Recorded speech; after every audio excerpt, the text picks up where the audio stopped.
Happiness is returning to that state where nothing is missing in this moment.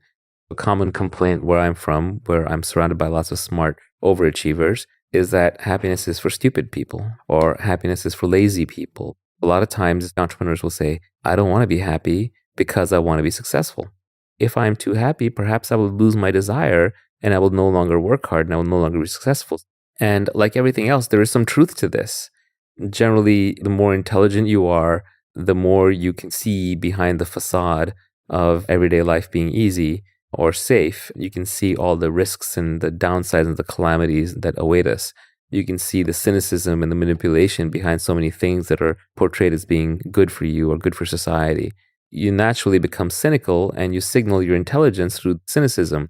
Very smart people will often communicate in purely cynical observations. It's okay to not want to be happy, but we're going to explore together whether you can increase your happiness level without significantly lowering your drive and without significantly lowering your intellect.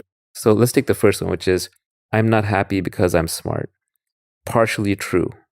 You are unhappy partially because you know too much. You've been exposed to too much. You understand too much. But that doesn't mean that you can't undo it and retain your intelligence. You're not smart because you're unhappy, so don't get it backwards. But yes, you're unhappy because you're smart.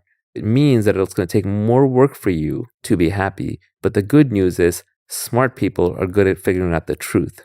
And it turns out the more you dig into certain deep truths, the naturally freer and more peaceful you will become. And that peace will itself lead to happiness. If you're so smart, why aren't you happy? I absolutely believe that is true. The beauty in being mentally high functioning in our society is that you can trade it for almost anything. If you're smart, you can figure out how to be healthy within your genetic constraints. If you're smart, you can figure out how to be wealthy within your local environmental constraints. If you're smart, you can figure out how to be happy within your biological constraints. But your biological constraints are a lot larger than you might think. For people who have ever gotten drunk, been on psychedelics, meditated deeply, experienced altered states of mind through breathing and hypnotic techniques, they turn into versions of themselves that are much happier for brief periods of time. Now, some of this is a fake pleasure-driven happiness, of course, but there's some truth to it as well, or you wouldn't desire that state. So in a sense, it can show you the dynamic range that you have as a human. The ability that you have to go into certain states where you're happier is actually quite large.